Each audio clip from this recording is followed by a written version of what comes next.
बेटियां बोझ क्यों बन जाती हैं, आंखें नम कर देने वाली कहानी। वंदना अपने माता पिता की बहुत लाडली बेटी थी। 4 बड़े भाइयों की बहन थी। कोई भी चीज़ मांगने पर उसे तुरंत मिल जाती। पूरे परिवार वालों पर वह राजकुमारी की तरह हुक्म चलाती थी।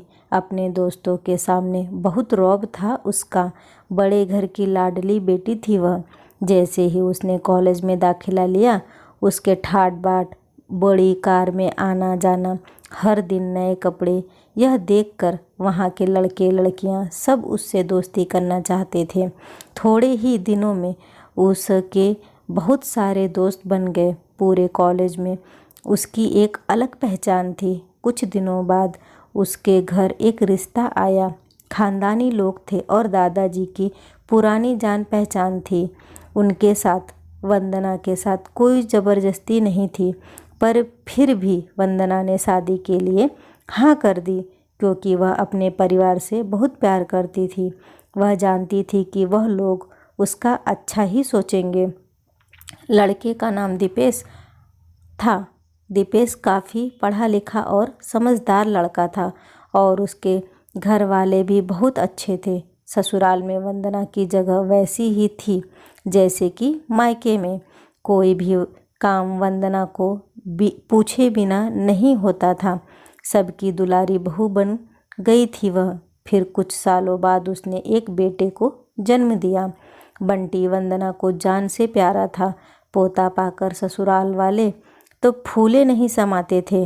वंदना कभी कभी सोचती कि उसकी किस्मत कितनी अच्छी है।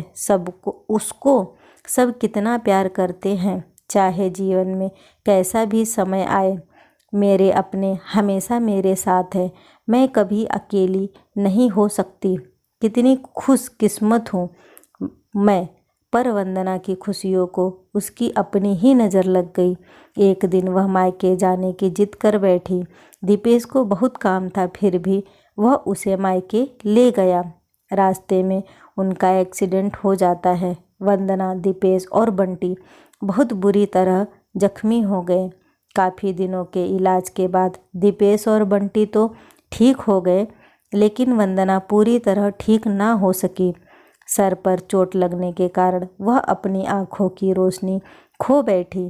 अब वंदना को किस्मत जैसे उल्टे पांव चलने लगी। मायके वाले कुछ दिनों तक उससे मिलने आते रहे, फिर कभी कभार फ़ोन करके पूछ लेते कि अब कैसी हो। धीरे धीरे यह सिलसिला भी कम हो गया। ससुराल वालों की सहानुभूति भी कम होने लगी। घर में किसी को पास बैठने को कहती तो सब कहते बहुत काम है, अब तुम भी हाथ नहीं बटा सकती। दीपेश भी चिड़चिड़ा हो गया था। बस बंटी ही था उसके पास, जिसके साथ हंसते खेलते उसका वक्त गुजरता।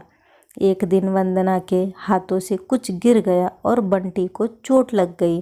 वंदना के सास ससुर ने बंटी को उससे अलग कर दिया कि कहीं उसके अंधेपन से बंटी को कोई नुकसान ना हो जाए।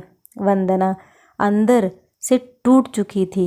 एक दिन उसने सबके सामने मायके जाने को कहा तो दीपेश उसे तुरंत मायके छोड़ आया, जैसे कि वह भी यही चाहता था।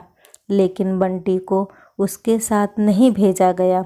वंदना कभी बंटी से दूर नहीं रही थी, पर अपनी कमी के कारण उसने ज़्यादा बहस नहीं की।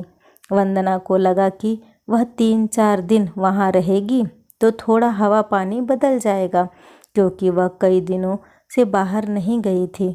घर वाले भी इतने दिनों बाद उसे देखकर कितने खुश होंगे।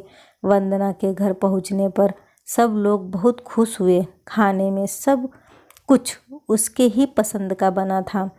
उसने अपने माता पिता और भाई भाभीयों से दिल खोलकर बात की।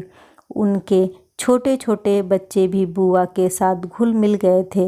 रात को सोने के वक्त जब वह कपड़े बदलने गई तो उसे पता चला कि उसका बैग तो बहुत भरा हुआ था।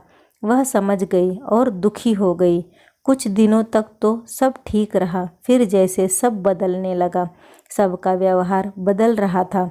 वह लोग जैसे थक चुके थे उससे। सभी घुमा फिरा कर पूछने लगे कि दीपेश कब आ रहा है, उससे ले जाने। वह बहाना बना देती, जबकि वह जानती थी कि उस घर में अब उसके लिए कोई जगह नहीं। वंदना से आते जाते कुछ न कुछ नुकसान हो जाता, जिसकी वजह से उसकी भाभियाँ बड़बड़ करती रहती, लेकिन वंदना यह सब सुनकर भी अनसुना कर देती। वंदना के लिए यह सब रोज की बात हो गई थी। रोज रोज के झमेले से तंग आकर उसके माता पिता ने दीपेश को खुद फ़ोन करके बुला लिया। दीपेश वंदना को अपने घर ले गया।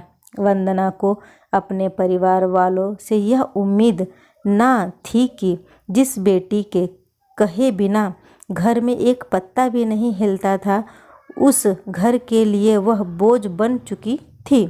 दीपेश के साथ ससुराल वापस आते समय वह बहुत खुश थी, क्योंकि वह अपने घर जा रही थी, अपने कलेजे के टुकड़े बंटी के पास।